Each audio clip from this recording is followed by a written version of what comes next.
जिस वक्त ये चीफ जस्टिस साहब और बेंच इंतज़ार कर रहा था मोहतरम जनाब काबिल इज़्ज़त आली जनाब शोएब शाहीन साहब का, उस वक़्त वो इस्लामाबाद हाई कोर्ट से वापस आके बाहर मीडिया टॉक कर रहे थे और पीटीआई के 70% वकला मैडम शेख अब अपने इमेज, अपनी पॉपुलैरिटी, अपनी ज़ाती मशहूरी, मैं इमरान खान के करीब हूँ, अपने इलेक्शन और अपनी टिकटों पर फोकस करके बैठे हैं। वकला मैडम शेख इमरान खान साहब हैं जेल में, उनके पास 200 के करीब मुकदमे हैं और वो ज़ाहिर जेल में जितनी इनको वो टाइम मिलता है उसमें वो मुकदमे और वो सारे डिस्कस कर रहे होते हैं, समातें हो रही होती हैं।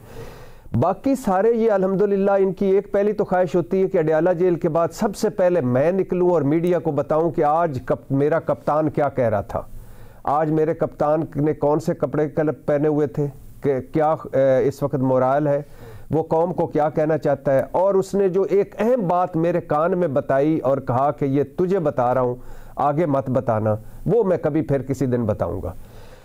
माशाल्लाह ये वकील अब नहीं रहे, 90% जो तहरीक इंसाफ के वकील हैं ये वकील नहीं रहे, ये सियासतदान बन गए हैं और कानून से ज़्यादा इस वक्त सियासत में मुंह मार रहे हैं। और वजह भी उसकी एक सिंपल सादा सी है मैडम शेख कि अनडाउटेबली पाकिस्तान तहरीक इंसाफ की नंबर 1 मकबूलियत है और टिकट इस वक्त तक, इस घड़ी तक लग रहा है कि जो कप्तान का या तहरीक इंसाफ का टिकट है वो डायरेक्ट असम्बली पहुँचाएगा। और अब कुछ तहरीक इंसाफ के जो मेन सियासतदान है वो तितर बितर हो गए हैं, तो लॉटरी निकली हुई है इन वकला की और अल्हम्दुलिल्लाह इस वक्त ये इस फ्रंट पे है। और ऊपर से आपस में एक तो इख्तलाफात भी हैं। अब माशाल्लाह देखें बैरिस्टर गौर साहब चेयरमैन हैं और लतीफ़ खोसा साहब भी आ गए हैं, वो भी वकील हैं, दोनों वकील हैं। शेर अफजल मरवत साहब भी वकील हैं, पंचोता साहब भी वकील हैं और पंजोता साहबान दोनों वकील हैं। सलमान अकरम राजा साहब भी टिकट होल्डर हैं खैर से, और ऊपर से मशवरे देने वाले एतजाज़ भाई भी हमारे बुज़ुर्ग भी हैं।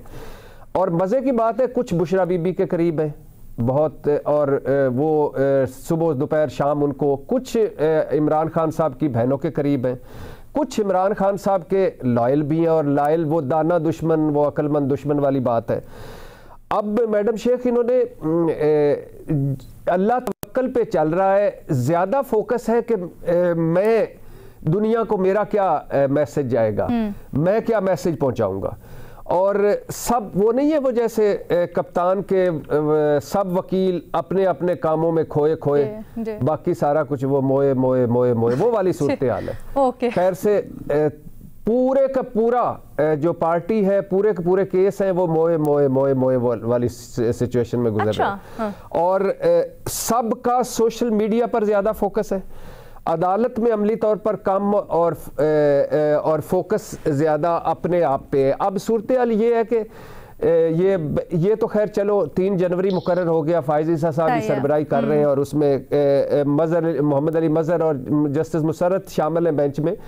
लेकिन आज जो एक एक लम्हा, एक तरफ बल्ले का सर्वाइवल की जंग लड़ रहे हैं, दूसरी तरफ कागजात कहीं जमा नहीं हो रहे, कहीं छीने जा रहे हैं, कहीं मुकदमे बन रहे हैं, कहीं तजवीज़ कुनंदे, कहीं तायद कुनंदे, कहीं रोले। और तीसरी तरफ ये है कि जो आरोज़ हैं, आरोज़ पे अब इन्होंने, इनके पास ये डेटा तो था कि कुछ हजार के करीब आरोज़ जो एमपी ऑर्डर्स जो हैं वो जारी हुए केपी में और 2500 के करीब पंजाब में। जब इमरान खान ने इनको कहा कि आप इस पे बताएं कि किस किस अफसर ने खैर से कितने कितने वो एमपीओ ऑर्डर जारी किए और कौन किसने लगवाया, कोई रिपोर्ट नहीं, कोई कुछ नहीं सुप्रीम कोर्ट में। और बहुत सारा तहरीरी काम नहीं कर पा रहे, फोकस अपने पे है। अच्छा। और इसमें अभी कोई सिचुएशन नहीं होगी, आखिरी 2 जुमले अभी इनका चल जाएगा सारा कुछ, क्योंकि अभी वो धक्का होता है ना, जैसे जवानी का धक्का, मकबूलियत का धक्का, वो लग रहा है। लेकिन एक वक्त आएगा कि जब हो सकता है कोई केस ऐसा भी आ जाए कि जिसमें वाकई कानूनी जंग लड़नी पड़े, सियासी वकीलों को सियासी ना होना पड़े, उसमें फंस जाएंगे, फिर फंस जाएंगे।